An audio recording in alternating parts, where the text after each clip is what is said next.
আপনারা হয়তো বলতে পারেন প্রতিদিন মাহফিল, এতগুলো মাহফিলের কি দরকার?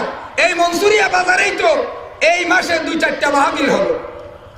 কিন্তু না, আমরা কি হিসাব করে দেখেছি এই বাজারের চায়ের দোকানগুলোতে যতগুলো অশ্লীলতা হয়, যতগুলো গুনার কাজ হয়, যতগুলো পাপাচার হয়, যে উলঙ্গ ছবির প্রদর্শনী আমরা দেখি, এই বাজারের দোকানগুলোর যে অবস্থা উপস্থিতি, আমাদের 10-20টা মাহফিলের লোকজনও তত হবে না।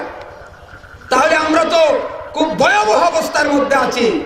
এই সময়ে যদি আমি অন্তত দ্বীনি কার্যক্রমের পক্ষে থাকতে নাও পারি, আমি মুসলমান হিসাবে কিভাবে বিরোধিতা করি?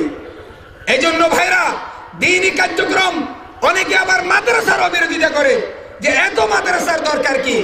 কিন্তু ব্যাঙের ছাতার মতো একই বিল্ডিং এ যখন 3-4টা কেজি স্কুল হয়, কাউকে বলতে দেখি না এত স্কুলের কি দরকার।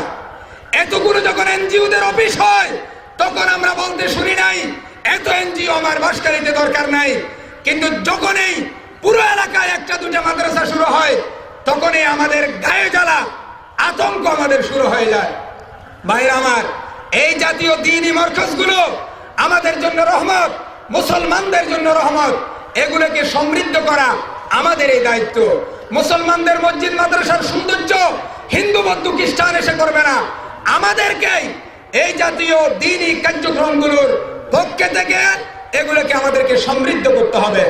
সম্মানিত উপস্থিতি, আপনাদের বিরক্তির কারণ না হয়ে, আপনাদের সময় আর নষ্ট না করে, আপনারা যার অপেক্ষায় এতক্ষণ ধরে বসে আছেন, সেই প্রধান বক্তা আল্লামা রাশেদুল ইসলাম রহমতপুরি সাহেব হুজুরের জন্য, ওনার বয়ান শোনার জন্য সকলের প্রতি উদাত্ত আহ্বান জানিয়ে আমরা সুশৃঙ্খলভাবে শেষ পর্যন্ত এই মাহফিলে থেকে শেষ মুনাজাত দিয়ে আমরা যাতে বাড়ি ফিরতে পারি, সেই আবেদনটুকু আপনাদের প্রতি রেখে আমি আমার সংক্ষিপ্ত আলোচনা এখানেই শেষ করলাম। আসসালামু আলাইকুম ওয়া রাহমাতুল্লাহ।